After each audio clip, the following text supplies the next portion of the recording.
Vous n'avez pas encore défaire le parti des médias ? Philippe Millot et Martial Bild seront en dédicace à Paris le 15 septembre prochain à la Nouvelle Librairie.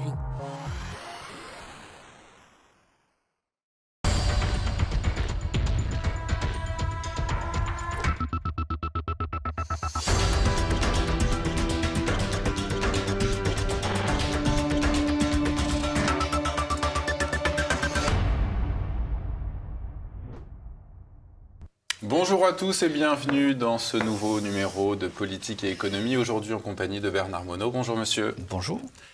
Bernard Monod, vous êtes ancien député européen, vous êtes le vice-président du Cercle national des économistes, vous êtes également financier, vous êtes passé chez Natixis, Allianz, HSBC avant de rejoindre une grande institution financière publique. En 2008, votre dernier ouvrage, L'Eurovision pour les peuples de l'Europe fédérale à l'Europe des patries, c'est édité chez Muller Édition. On aura d'ailleurs l'occasion d'évoquer ce que vous aviez écrit dans cet ouvrage. Bernard Monod, j'aimerais que l'on commence avec les propos qu'a tenus Emmanuel Macron lors du premier conseil des ministres de rentrée. Le 24 août, il a dit ceci: « Ce que nous sommes en train de vivre est de l'ordre d'une grande bascule ou d'un grand bouleversement. » Qu'est-ce que doivent comprendre les Français ? Les Français ont du souci à se faire, comme toujours avec Emmanuel Macron, qui, à mon avis, le risque le plus important pour la France, c'est la présidence de Macron. En fait, il est en train, comme toujours, de manipuler l'opinion publique, toujours soit à son avantage, en tout cas il le croit, mais en tout cas il alerte effectivement les Français sur la fin de l'abondance, donc préparez-vous à des rationnements. Et on est dans cette logique-là, avec un certain cynisme d'ailleurs, comme toujours avec lui.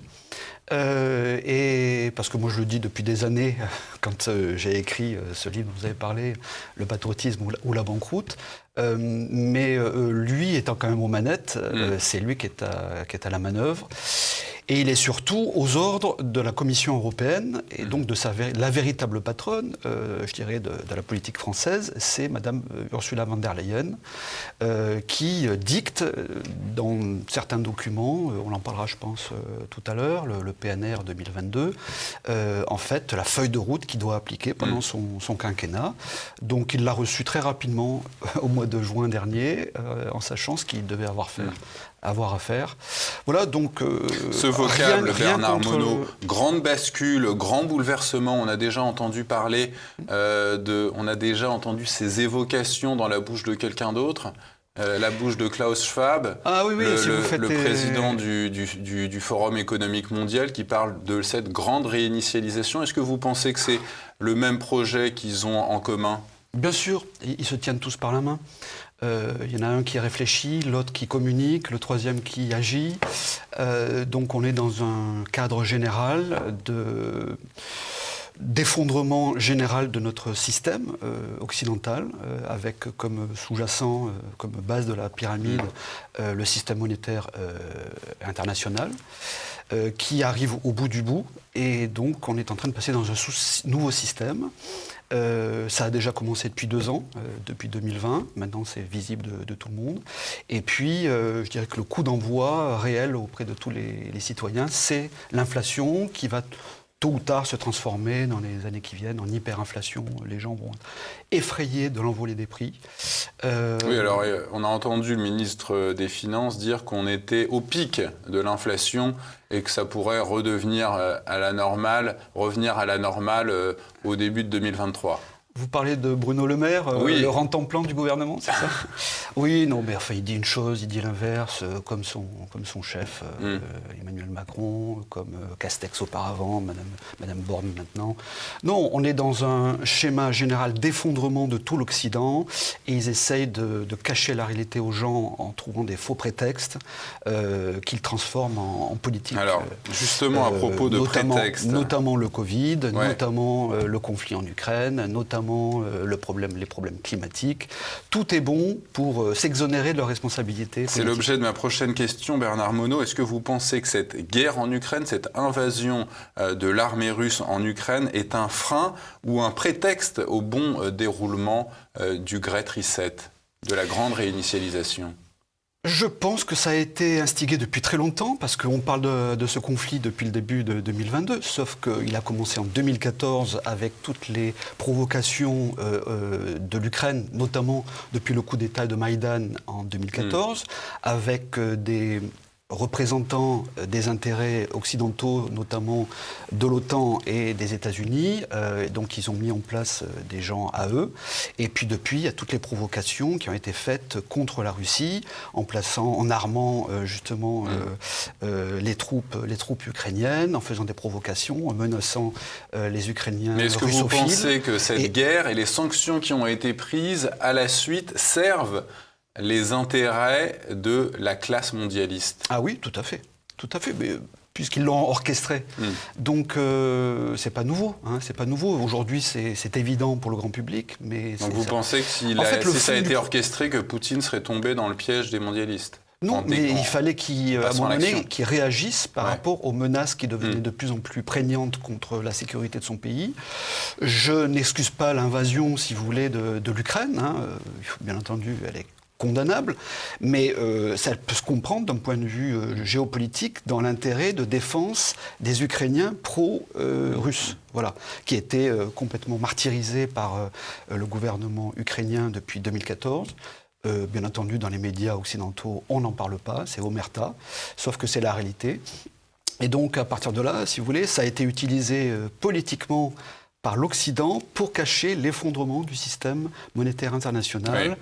Qui couvait déjà à l'automne dont le dollar en particulier, car pour moi, en résumant brièvement, l'Ukraine, c'est la rencontre entre le bloc occidental contre le bloc des BRICS. Et le bloc des BRICS, ça fait depuis 2008 la Chine, une douzaine d'années. la Russie, Brésil, Russie, Inde, Chine, ouais. Afrique du Sud, mais puis d'autres qui sont en train de se rallier, notamment les 15 pays de l'ASEAN, donc en Asie du Sud-Est, et puis d'autres pays aussi en Afrique et en Amérique du Sud, qui tout doucement se rallient à ce bloc des BRICS parce qu'ils ont choisi leur camp. Voilà. D'ailleurs, ils n'ont pas sanctionné, si vous voulez, l'intervention russe en Ukraine, ils n'ont pas pris parti. Ça veut dire que quelque part, ils se réservent le droit de penser comme la Russie. Mais tout ça pour dire que le fond du problème, c'est l'effondrement du système monétaire international et en particulier du dollar.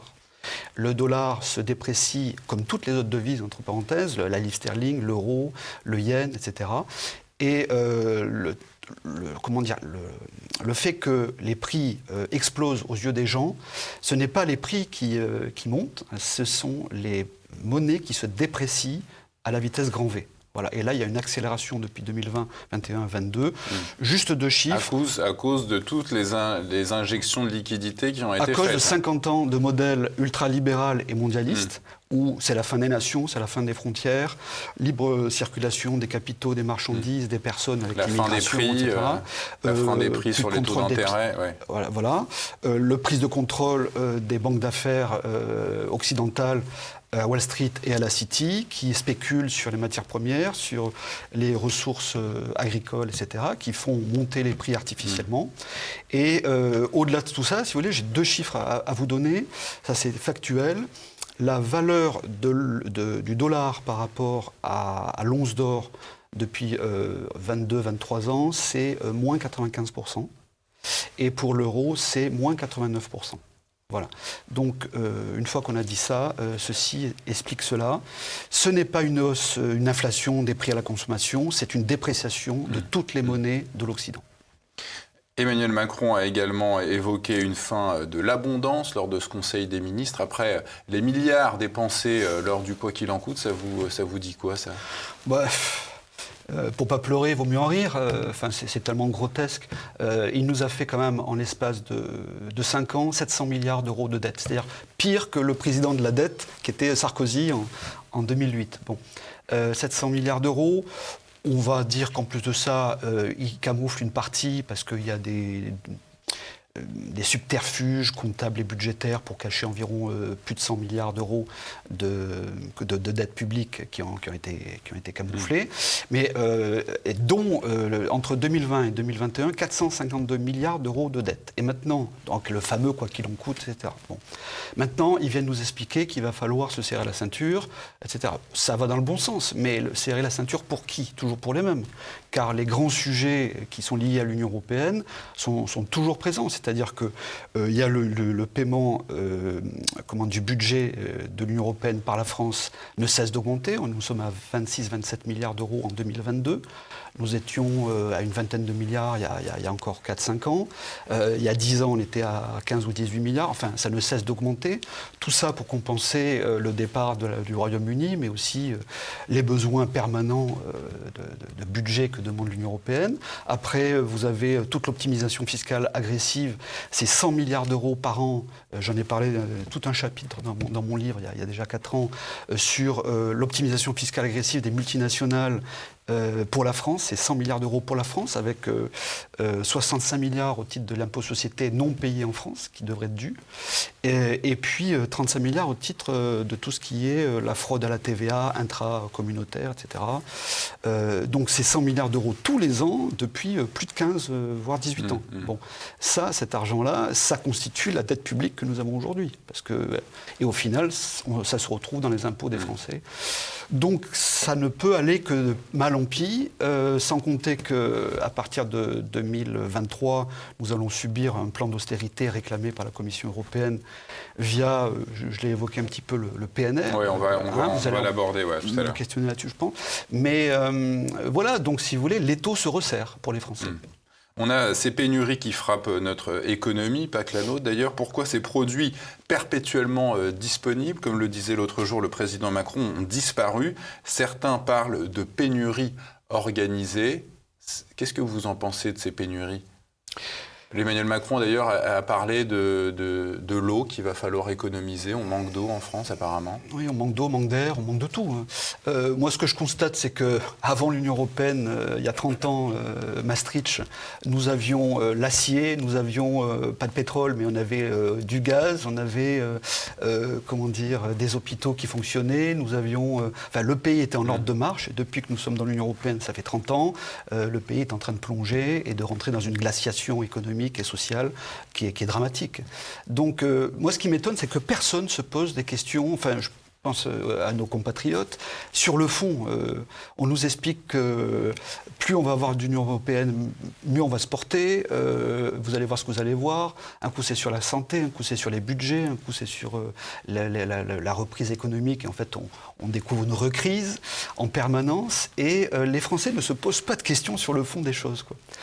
Donc, non, si vous voulez, je pense que le gros problème, c'est que nous avons un président qui est un serviteur et un supplétif de l'Union européenne.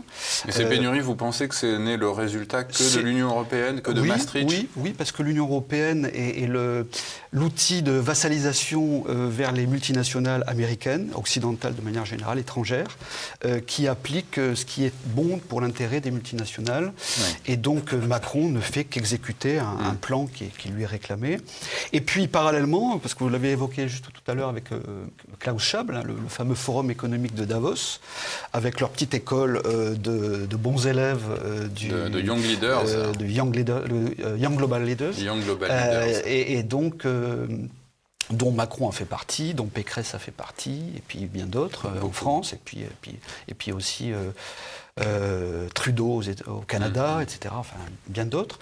Et donc, si vous voulez, ils ne font qu'appliquer la feuille de route qu'ils vont recevoir soit à Davos, soit à Bruxelles, à la Commission européenne. Alors j'ai vu ça, j'ai trouvé ça intéressant. Le gouvernement a prévu 15 millions d'euros à l'automne pour une campagne de communication qui va encourager les Français à faire des économies sur l'énergie.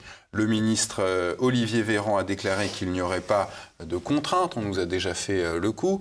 De son côté, le président a lancé un nouveau conseil de défense énergétique cette fois. Est-ce qu'on est en train de prendre, comme avec le vaccin et le pass sanitaire, est-ce qu'on est en train de prendre le chemin d'un pass énergétique ?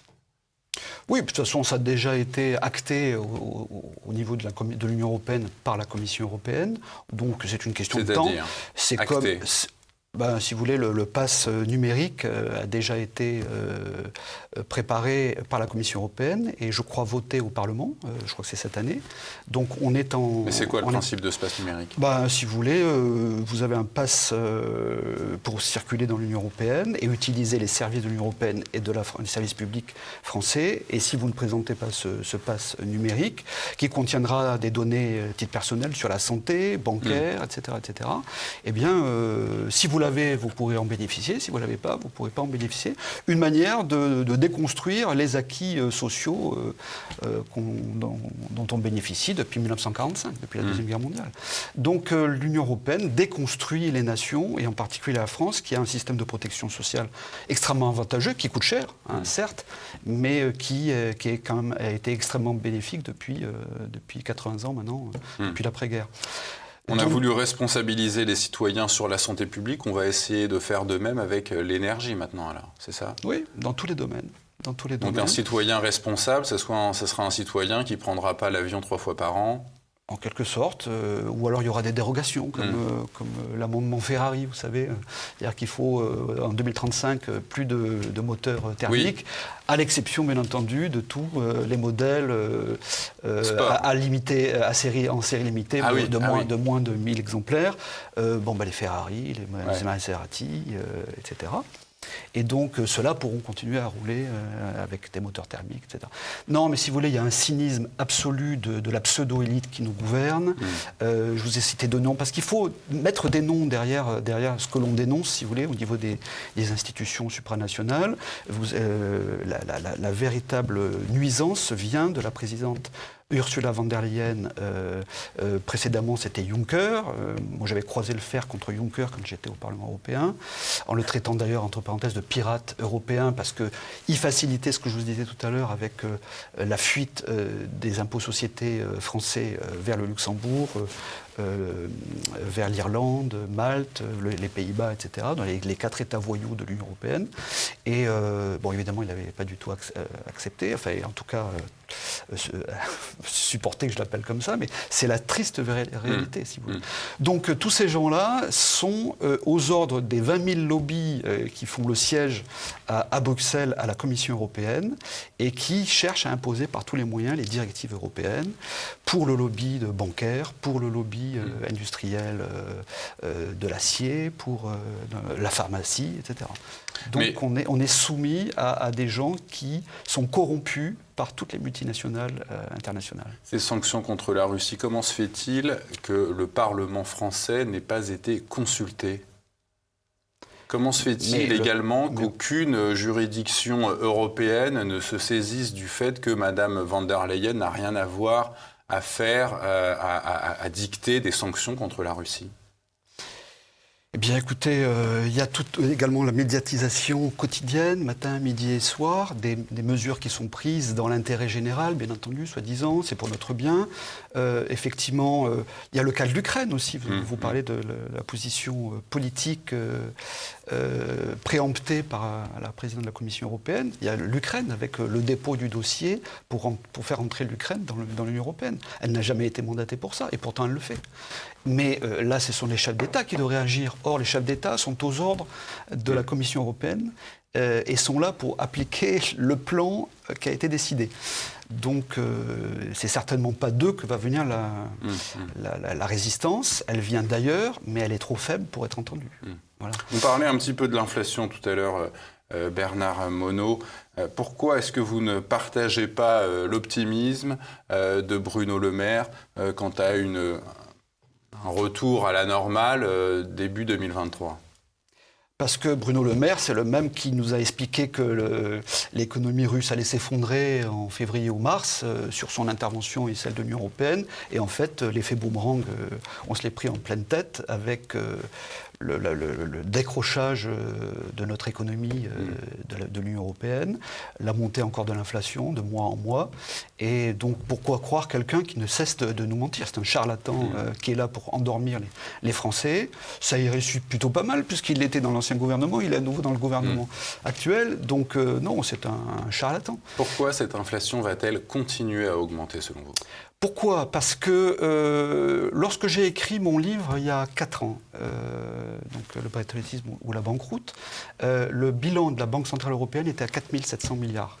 Nous sommes en train de frôler les 9 000 milliards. Donc en l'espace de 3 ans et demi, 4 ans, il y a eu plus de 4 000, 4 500 milliards supplémentaires de planches à billets, donc de création monétaire, ex nihilo, qui ne vient de nulle part, donc qui n'est pas lié à de la richesse produite par le travail et le capital. Et donc, si vous voulez, il y a cette explosion, je dirais, de la création monétaire emmène directement à l'inflation des prix à la consommation. C'est l'inflation officielle, ce qu'on appelle l'IPC, l'inflation des prix à la consommation. Mais ça cache par ailleurs toute l'inflation monétaire qui est à la spéculation sur les bourses, les obligations, l'immobilier, etc., qui est en fait une traduction du coût des actifs qui ne cesse de grimper. Et quand vous additionnez les deux, nous sommes à un rythme au moins de 20% d'inflation par an depuis les 10 ou 12 dernières années. Et donc, si vous voulez, ça se traduit par des inégalités de plus importantes sociales, un décrochage des pays au niveau du PIB, une croissance qui ralentit. Nous sommes aujourd'hui en situation de stagflation, c'est-à-dire une croissance économique qui est atone, qui se tient à peu près, mais avec une inflation qui commence à démarrer depuis, on va dire, 18 mois maintenant. Bon, ben ça s'appelle une stagflation. Nous y sommes récession déjà. Plus inflation. On n'est pas encore en récession. On est en ralentissement de la croissance économique, donc il y a une espèce de stabilité, on va dire, momentanée, mais achetée par ce que je vous disais tout à l'heure, la dette publique qui a été créée, le quoi qu'il en coûte. Il a fallu investir 9% de dette publique pour acheter pour 6% de plus. Donc en réalité, on s'endette pour éviter d'être en récession. Nous sommes en récession, exactement. Ouais. Donc c'est totalement artificiel. Donc ça ne va pas durer éternellement. D'ailleurs, il a pris les devants à la rentrée en parlant de fin de l'abondance, c'est ce que ça veut dire. Donc concrètement, attendons-nous à avoir un matraquage fiscal et social à partir de 2023, voulu par le plan d'austérité, et puis une inflation qui va continuer à croître, parce que c'est une inflation monétaire. Une inflation monétaire due à l'effondrement du système monétaire international, comme je vous ai expliqué dès le début. Et ce n'est pas, encore une fois, ce n'est pas une hausse des prix, c'est une baisse de la valeur de l'euro, du dollar, de la livre sterling, de toutes les devises de l'Occident. Alors, on a vu le 21 juillet dernier à la Banque Centrale Européenne le principal taux d'intérêt qui est passé de 0, où il était depuis 2016, à 0,5% pour, dit-on, lutter contre cette inflation. Est-ce que Christine Lagarde va devoir faire marche arrière à cause de la récession dans laquelle on va arriver, dans laquelle on est déjà en réalité ? Alors vous savez, il y a eu une grande rencontre, la grand-messe des banquiers centraux annuels. Oui, à Jackson Hole aux États-Unis, dans le Wyoming. Vous êtes au courant, donc c'est Jackson Hole, etc. Ça s'est tenu la semaine dernière. Où en fait, depuis 2020, ils ont modifié le paradigme. C'est-à-dire que ça faisait 30 ans qu'ils luttaient contre l'inflation. Et là, mais en secret, ils ont dit on va laisser filer l'inflation parce que le problème, c'est que si on laisse pas laisser filer l'inflation, il faut remonter les taux directeurs de manière très importante à la manière de Paul Volcker dans les années 70 aux États-Unis, c'est-à-dire qu'il était passé de 6,5% à 19% pour casser complètement l'inflation, ce en quoi il avait réussi. Mais en fait, c'est du faux semblant en permanence. De toute façon, le discours des banquiers centraux est toujours extrêmement biaisé. Donc, dans un premier temps, ils font croire aux citoyens qu'ils vont lutter contre l'inflation, mais en réalité, ils la laissent filer. Donc, on est déjà en France à plus de 6%. Dans la zone euro, on est à 8-9%. Là, j'ai les chiffres là, sous les yeux. Et si vous voulez, donc, ils n'arrivent plus à contrôler. Et voire même, ils poussent parce que ça les arrange pour éviter l'effondrement de l'économie, du système bancaire, des marchés boursiers, obligataires, etc., et immobiliers. Donc, en fait, ils achètent du temps. Mais le problème, c'est qu'à un moment donné, dans un deuxième temps, je pense en 2023-2024, toutes les banques centrales vont perdre le contrôle. Il va y avoir une panique générale. Ils vont du coup baisser brutalement les taux directeurs. Ils vont recommencer la planche à billets à en surmultiplier. Et là, on va connaître une envolée de l'inflation à 2 chiffres, peut-être plus 20, plus 30 par an. On y est déjà, je vous le signale, sur l'énergie. Regardez le coût de l'électricité. En gros, il était en début d'année à 85 € le mégawattheure. Il est aujourd'hui sur les marchés à terme de gros à 1100 €. C'est-à-dire qu'on a fait déjà x12. Donc on est déjà en hyper inflation sur l'énergie. Donc la population va être confrontée à ce choc énergétique qui est comparable pour moi à celui qu'on a déjà connu dans les années 70, le fameux choc pétrolier de 1973. C'était en réalité... C'était déjà une crise monétaire à l'époque, le choc Exactement, pétrolier. vous avez tout compris. Donc c'est un phénomène monétaire, c'est-à-dire que la valeur de la dépréciation du dollar en 1971, dès que le dollar n'a plus été convertible en or à partir du 15 août 71, la valeur est allée... Richard Nixon, vous connaissez bien votre histoire, la valeur de la monnaie est allée se réfugier dans le pétrodollar et donc dans le pétrole. D'où le choc pétrolier avec l'envolée du prix du pétrole, les pays de l'OPEP qui essayaient de contrôler plus ou moins, etc. Bon. Donc si vous voulez, c'est toujours la même musique, c'est un phénomène monétaire qui est en train de se produire à l'heure actuelle et les gens sont confrontés à ça. On va continuer, Bernard Monod, à parler de cette chute de l'euro, mais avant, on va faire une pause. Toujours en compagnie de Bernard Monod pour notre numéro de politique et économie. Bernard Monod, on a vu, vous l'expliquiez tout à l'heure, que le dollar, toutes les monnaies se déprécient actuellement, mais comment vous expliquez que ce soit l'euro qui soit le plus à la baisse? On rappelle qu'il a perdu 12,5% de sa valeur depuis le début de l'année, qu'il est arrivé à la parité avec le dollar, qu'il est même passé un petit peu en dessous, là il est un tout petit peu remonté. Comment vous expliquez que ce soit l'euro, le vilain petit canard? Tout simplement, nous parlions de Jackson Hole dans la première partie, tout simplement parce que le président de la Réserve fédérale américaine, la Fed, Jerome Powell, a annoncé la semaine dernière un rehaussement donc, de son taux directeur et que de ce fait, le dollar s'apprécie sur les marchés de change internationaux en contrepartie, puisqu'on est dans un système de change flottant, en contrepartie de la livre sterling, de l'euro, du yen, etc. Donc il y a un renchérissement de la valeur, on va dire relative. Voilà. Donc, mais effectivement, le point positif quand l'euro est faible, c'est que ça booste un petit peu nos exportations. Oui. Mais comme on est un pays qui ne fabrique plus rien, puisqu'on importe tout, on ne peut pas profiter comme on le faisait auparavant l'Allemagne, mais ce n'est plus le cas pour elle.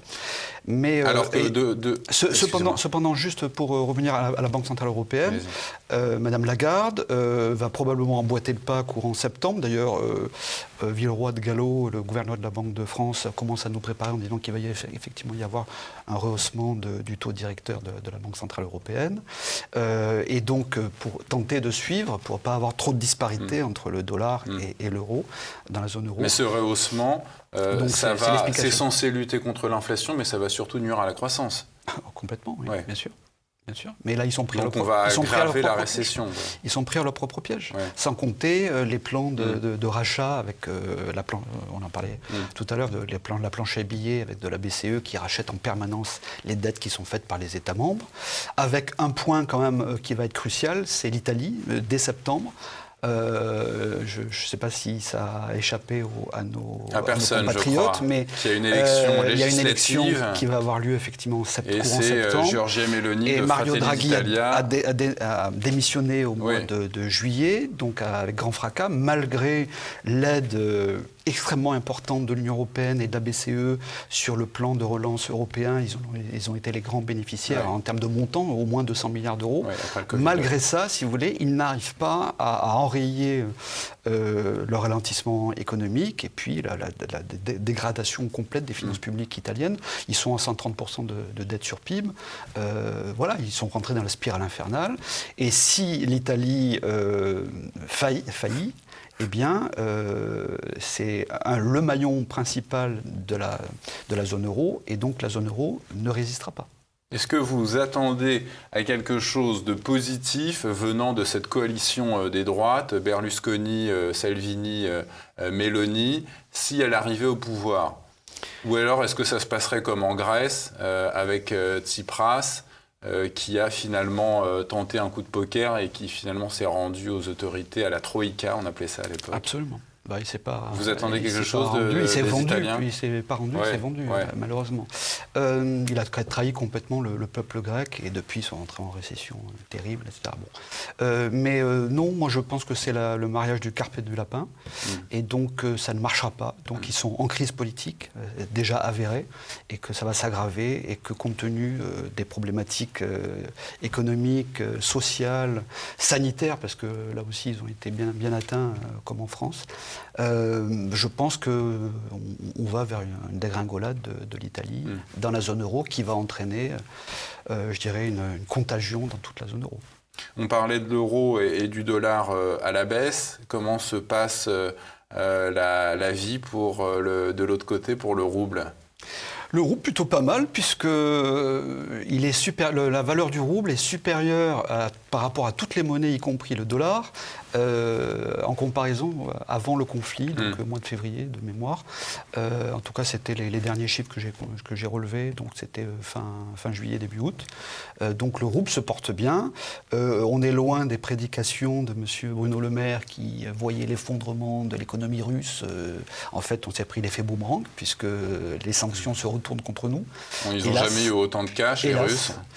Jamais autant de cash. Ils ont fait le coup des Américains en 1945, c'est-à-dire, puisqu'on ne peut plus utiliser le dollar ni l'euro, puisque nous avez appliqué les sanctions sur vos devises, et qu'en plus de ça, vous nous avez vous nous avez gelé les réserves bancaires des Russes qui sont placées dans les autres banques centrales occidentales, eh bien, si vous voulez du gaz, il faut nous payer en roubles.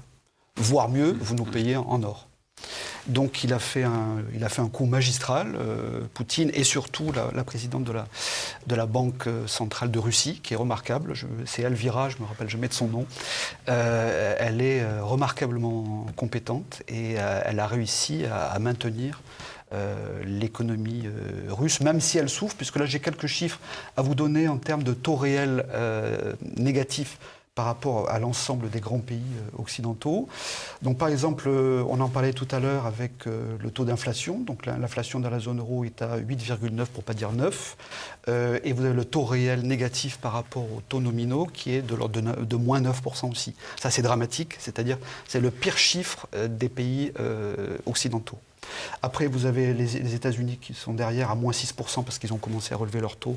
Et donc les taux nominaux, vous savez, c'est les taux à 10 ans, les taux d'emprunt à 10 ans, donc ont commencé à se relever. Donc ils sont normalement à taux réel négatif plus faible. Et vous avez la Russie qui est à moins 7, d'accord ? Donc elle souffre effectivement un petit peu aussi, mais pas autant que les pays de la zone euro. Et puis en France, on peut estimer que le taux réel négatif est de l'ordre de moins 6% par an. C'est-à-dire, pour être très très concret, le billet de 100 € en début d'année, au 1er janvier 2022, qui valait 100 €, vaut aujourd'hui 94 € de capacité de pouvoir d'achat. Voilà. Donc il y a une érosion de la monnaie sans que les Français en soient conscients. Voilà, ils ont toujours le billet de 100 €, mais il a moins de valeur. Mais il s'est déprécié par rapport à la valeur des biens. Ça vous explique un petit peu le phénomène monétaire invisible en fait du grand public. Mais ça c'est dramatique parce que justement les gens ne le voient pas et ça pose des problèmes de compréhension réelle de ce qui se passe dans notre société. Ils ne vont pas tarder à comprendre. Le programme national de réforme, le PNR 2022 que vous évoquiez tout à l'heure, il a donc été transmis à la Commission européenne en mai dernier. Il expose l'état de la mise en œuvre du plan national de relance et de résilience. Qu'est-ce que ça prévoit, ce PNR ? Alors déjà, pour visualiser ce que c'est un document qui est envoyé par la Commission européenne qui fait passer ces soi-disant recommandations, mais qui sont fortement obligatoires sur le fond. Et donc voilà l'allure qu'il prend. Donc donc des recommandations. Il y a 4 grandes recommandations. Donc c'est les ordres, c'est des recommandations. C'est la feuille de route qu'a reçue Macron, Madame Borne et puis Bruno Le Maire.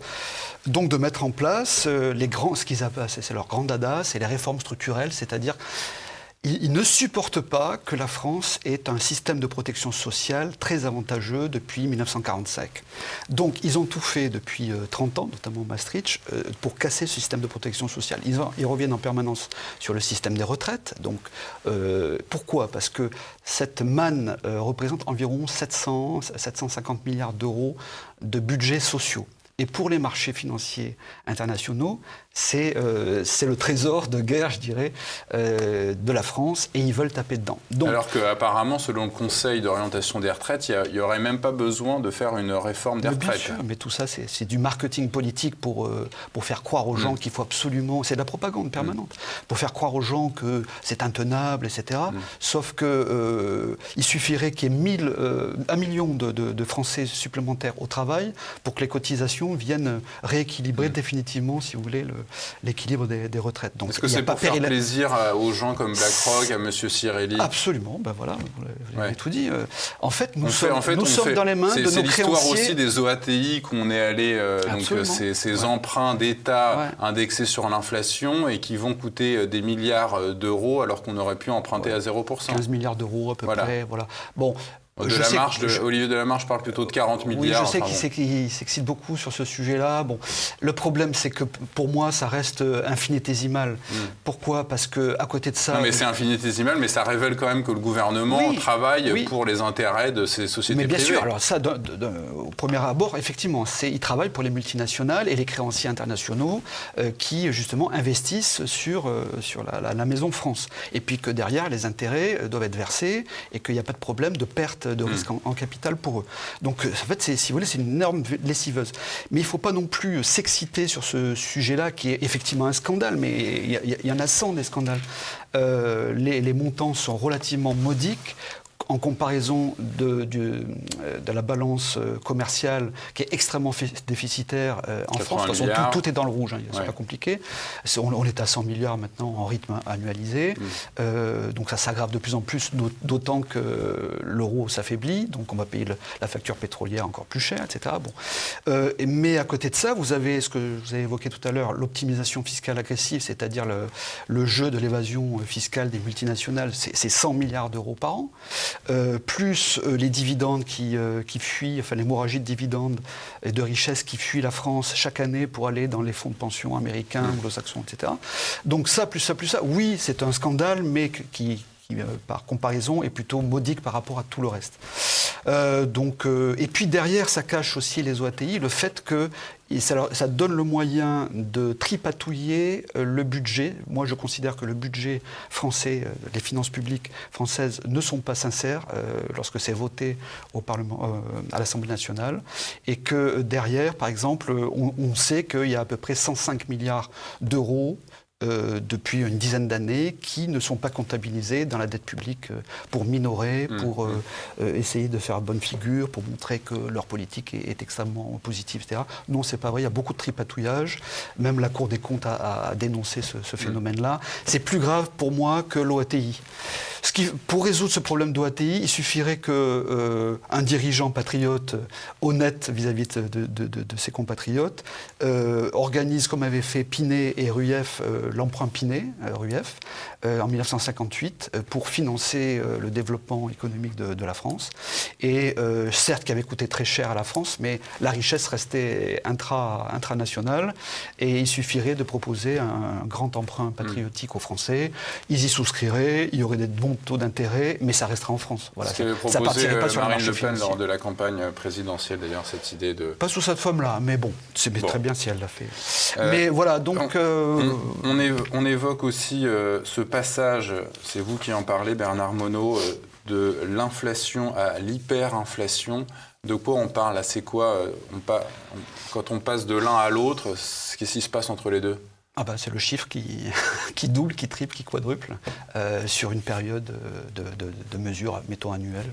Qu'est-ce qui va mener à cette hyperinflation ? Tout simplement, début 2021, on était quasi taux d'inflation zéro. Nous sommes aujourd'hui en France, avec le bouclier tarifaire, etc., de l'ordre de 6%. C'était il y a 18 mois. imaginée dans 18 mois prochains. Le Royaume-Uni, je crois que c'est Goldman Sachs qui estime l'inflation future fin 2022 au Royaume-Uni à 20%. Donc je dirais qu'ils sont avant-gardistes de ce que nous allons vivre prochainement en France. L'Allemagne est déjà à plus de 8%.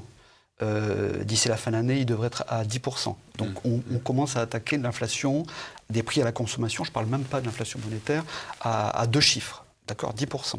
Elle ne va pas s'arrêter. Malgré le ralentissement de l'économie, elle ne va pas s'arrêter parce que cette inflation est monétaire, comme je vous l'explique depuis le début. Et donc, ça va se traduire, par l'accélération de la dépréciation de la valeur de l'euro et de toutes les autres devises, encore une fois. Mais ça va se traduire aussi par l'érosion monétaire traduite en inflation. Voilà. Et les gens vont voir les prix bondir. Et puis ensuite, je pense qu'on arrivera à un moment donné à des pénuries, y compris d'énergie.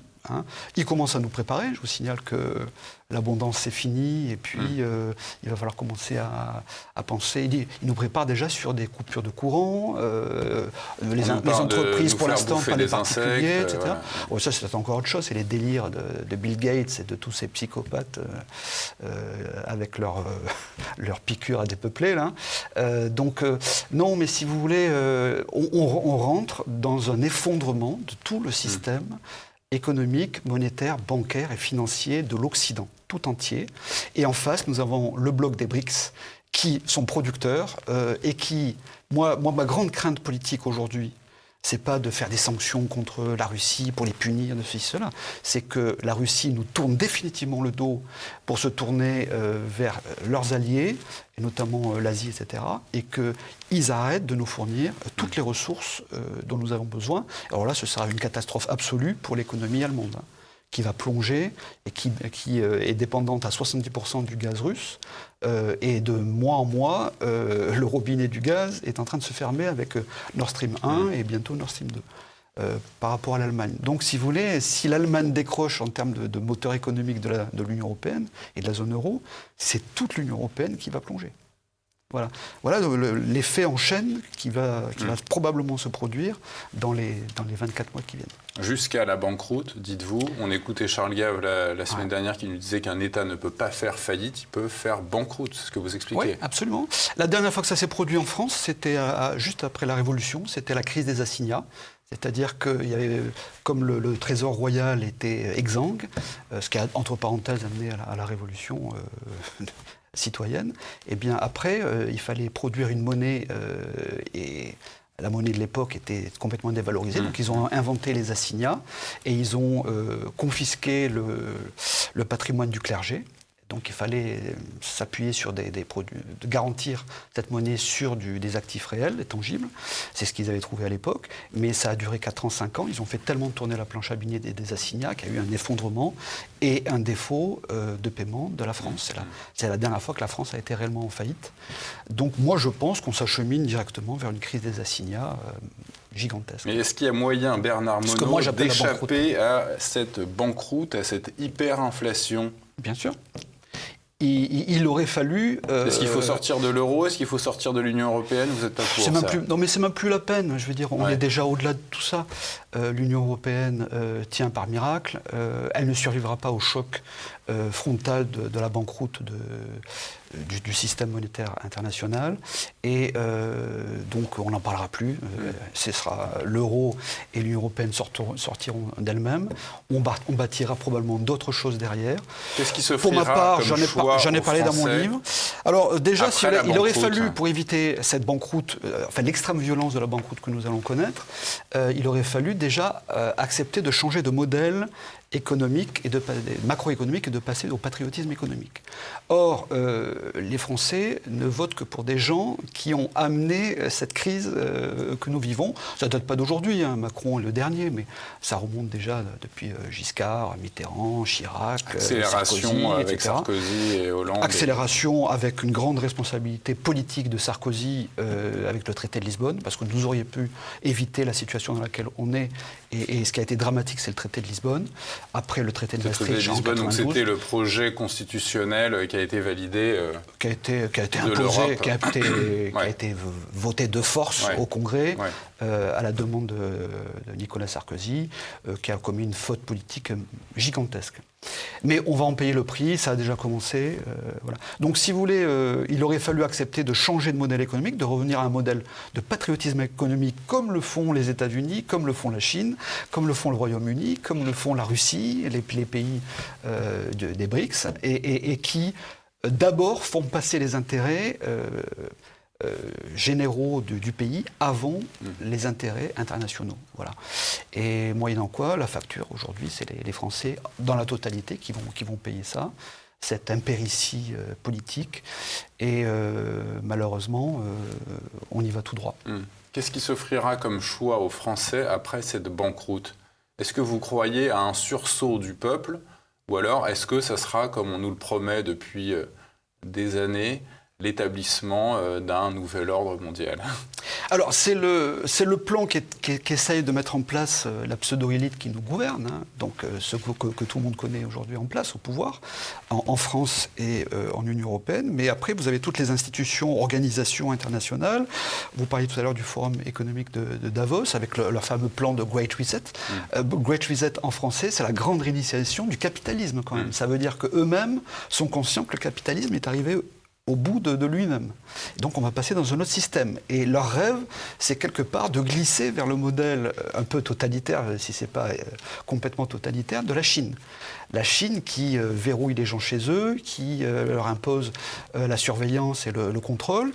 Et alors moi, j'ai décliné en 4 actes le Great Reset. C'est le Corona-Libye, le climat-Libye et l'Ukraino-Libye. Voilà, donc on utilise des grands prétextes mondiaux pour justifier en fait que c'est pas de la responsabilité des politiques en place de la situation dans laquelle on est. Acte 2, c'est la banqueroute proprement dite. Acte 3, c'est le contrôle et la surveillance des populations pour éviter qu'il y ait des dissidents et puis qu'il y ait des émeutes et des insurrections et qui perdent le pouvoir. Et 4e acte, c'est la tentative de mettre en place un gouvernement mondial avec toujours cette pseudo-élite qui nous gouverne. Alors j'en cite 2-3, il y a Klaus Schwab, il y a tous les patrons des multinationales américaines, occidentales. Toutes les organisations mondialistes, le FMI, l'OMC, en fait, ils ont déjà un gouvernement en place. En quelque sorte, voilà. Après, toutes les organisations. Voilà, mais surtout de faire sauter l'indépendance et le pouvoir national, faire disparaître le concept de nation, plus de frontières.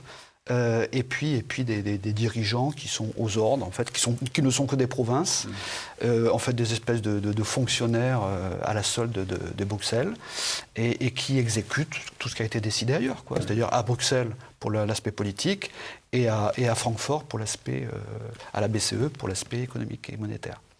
Voilà. Tout se passe ailleurs de la France, voilà. Mais on fait croire qu'on a le pouvoir. Pour terminer et conclure cet entretien, Bernard Monod, j'aimerais que vous nous disiez, à nos téléspectateurs ce qu'il est bon de faire pour survivre financièrement à cette banqueroute qui se profile. Alors déjà, à titre personnel, pour moi, il y a les citoyens et l'État. Les citoyens, déjà, il faut qu'ils arrêtent d'avoir peur de toute la propagande gouvernementale sur tous les sujets. Un coup les virus, un coup la guerre en Ukraine, un coup je ne sais quoi, le climat, les pénuries de ressources, etc. Arrêtez d'avoir peur. Bon. Ensuite, 2, acheter de l'or physique. Parce que, comme je vous l'ai expliqué, la seule monnaie qui vaille, qui est ancestrale et qui va résister à ce choc frontal de l'effondrement du système monétaire international, c'est l'or physique. Ouais, mais où est-ce qu'on l'entrepose ? On le laisse à la banque, l'or physique, ou on le met dans son jardin, dans un coffre ? Détenu hors de l'Union européenne et hors de la zone euro. Donc dans des pays... pourquoi ? Parce qu'il y a un risque aussi de captation justement d'un régime totalitaire. Non, pas en Angleterre, parce que c'est encore dans ce fameux Occident, etc., blanc-noir, là, on va dire. Non, il faut aller dans des pays comme la Norvège ou la Suisse, qui sont hors de l'Union européenne, hors de la zone euro, et qui n'appliquent pas les directives de l'Union européenne. Notamment, la pire pour moi, c'est l'Union bancaire européenne, qui va spolier les clients sur leur compte bancaire, les dépôts, l'épargne, et également sur l'assurance vie avec la loi Sapin 2. Je crois que sur votre plateau, j'en ai déjà parlé l'année dernière, me semble-t-il. Et donc ça, c'est très très important. C'est pour ça qu'il faut le détenir, cet actif, enfin cette monnaie. En fait, il faut se débarrasser de son argent contre quelque chose qui vaut réellement. Est-ce que l'immobilier, c'est une bonne... C'est votre appartement résidentiel. Oui, évidemment, quand on possède son appartement, c'est très bien. Mais tout l'immobilier est une bulle spéculative, comme la bourse, comme les obligations, comme tout le reste. Donc, il y a qu'une. Et ce qu'il faut comprendre, c'est que la crise fondamentale, c'est la monnaie. Parce que tout ce que vous évoquez, c'est exprimé en euros. Mais si l'euro perd de sa valeur, non, l'or, c'est une monnaie. C'est même la seule monnaie qui ne dépend ni de dette, ni de pays, ni de quoi que ce soit. C'est la monnaie universelle et intemporelle, parce que ça fait 5000 ans que ça existe. Donc c'est ça qu'il faut bien comprendre. Donc il faut dire aux Français, achetez de l'or physique et idéalement hors de l'Union européenne, hors de la zone euro. Bon. Deuxièmement, arrêtez de croire tout ce que nous racontent au niveau du gouvernement. Ils font de la propagande pour justement nous anesthésier, nous endormir sur la réalité des vrais problèmes. Voilà. Et puis après, d'un point de vue État, moi je dirais il y a un plan, un bouclier anti-banqueroute et anti-hyperinflation. Je peux vous citer 3 mesures, il y en a une douzaine dans ce qu'on a élaboré notamment au Cercle national des économistes, dans lequel je suis. Alors j'en ai 3 si vous voulez vous citer. Donc première macroéconomique, c'est ne plus payer l'énergie en dollars américains. Donc, ce qui a été fait depuis 1971 avec le pétrodollar et donc le choc pétrolier. Le payer éventuellement en devise du pays producteur. Donc, si on doit acheter à l'Algérie, on paiera en monnaie de l'Algérie ou alors en euros. Mais en tout cas, plus en dollars parce que c'est extrêmement inflationniste puisqu'on importe de l'inflation extérieure en France. 2, c'est lever l'embargo politique et financier contre la Russie. C'est ce qu'on subit par effet contre-productif depuis le début de l'année. On en voit les résultats. La deuxième mesure, elle est monétaire, c'est-à-dire qu'il faut rapatrier le pouvoir de contrôle du système bancaire qui est à l'heure actuelle à Francfort. Il faut le rapatrier en France, à la Banque de France et au niveau de l'État français. Aujourd'hui, il dépend de Francfort et à la BCE. Ça, c'est inacceptable. C'est la dernière souveraineté qu'on ait perdue, la souveraineté bancaire. Et puis, troisième mesure qui est budgétaire, c'est la mise en œuvre du plan de désendettement pour lequel moi j'avais modélisé ce plan de désendettement dès 2010-2011, et c'est-à-dire réallouer en fait les investissements publics stratégiques au détriment de la dépense publique, réduire la dépense publique mauvaise, c'est-à-dire tout ce qui touche à l'immigration, tout ce qui touche au budget de l'Union européenne, à la fraude fiscale, la fraude sociale, etc. On peut économiser minimum 57 milliards d'euros par an. C'est le coût d'un déficit budgétaire annuel, donc c'est considérable. Et donc avec des mesures simples, nationales, on peut retrouver l'indépendance nationale en France, mais pour ça il faut avoir un président honnête, patriote et qui s'affranchit de toutes les contraintes. Vous en voyez un oiseau, l'oiseau rare, vous le voyez dans le paysage politique actuel ? Aujourd'hui, il n'y a personne, plus personne n'est capable d'abord de comprendre le phénomène monétaire qui se passe et d'être capable d'agir pour inverser le processus de destruction de la richesse en France. C'est déjà la fin de cet entretien. Bernard Monod, je rappelle le titre de votre ouvrage dans lequel on peut comprendre bien des choses et qui nous arrivent aujourd'hui. L'Eurovision pour les peuples de l'Europe fédérale à l'Europe des patries. Ouvrage disponible sur la librairie de TV Liberté. Sous-titre Le patriotisme ou la banqueroute. Banqueroute qui peut être considérée comme un atout, une chance totale, de politique, de reprendre le contrôle sur notre pays et rendre notre indépendance à la France. On va morfler, ça c'est sûr, mais on peut après repartir. On peut rebondir, on pourra rebâtir sur les décombres de nos prédécesseurs. Voilà. Merci Bernard Monod, et quant à nous, on se retrouve pour un prochain numéro dans une semaine. À bientôt.